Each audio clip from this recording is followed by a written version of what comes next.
Friends మీరు ఒక్కసారి ఆలోచించండి, మనకి రెండు కళ్ళు లేకపోతే మన పరిస్థితి ఎలా అని. అలాంటిది ఈ ఇద్దరు అన్నలు చూడండి, వీళ్ళకి రెండు కళ్ళు లేకపోయినా కూడా లైవ్ లో జరుగుతున్న ఫుట్బాల్ మ్యాచ్ ని వినడానికి వచ్చారు. ఇక్కడ చూడడానికి అని ఎందుకు అనలేదంటే వాళ్ళకి రెండు కళ్ళు లేవు కాబట్టి.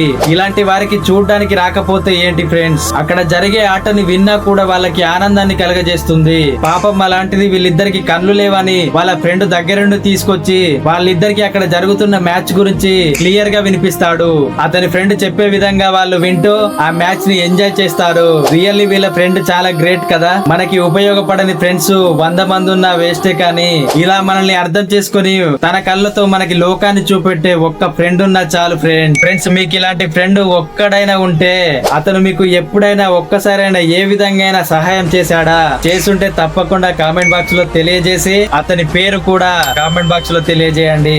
ఒకసారి ఆలోచించండి ఫ్రెండ్స్, మనకి రెండు కళ్ళు లేకపోతే లోకమంతా చీకటిగా కనిపిస్తుంది, కానీ వీళ్ళు పుట్టుకతోనే పుట్టి గుడ్డి వాళ్ళు. అలాంటిది వీళ్ళకి ఎలా అనిపిస్తుంది? వీళ్ళు ప్రపంచాన్ని చూడలేకపోవచ్చు, ప్రపంచంలో ఉన్న అందాలని ఆస్వాదించలేకపోవచ్చు, మనలా ప్రకృతిలో ఉన్న అందాలన్నిటిని చూసి నేత్రానందం కూడా చేయలేకపోవచ్చు. కానీ దేవుడు వాళ్ళకి చెవులతో వినే గొప్ప వరాన్ని ఇచ్చాడు.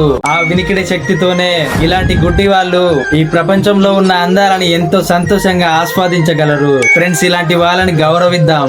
Subscribe to my channel.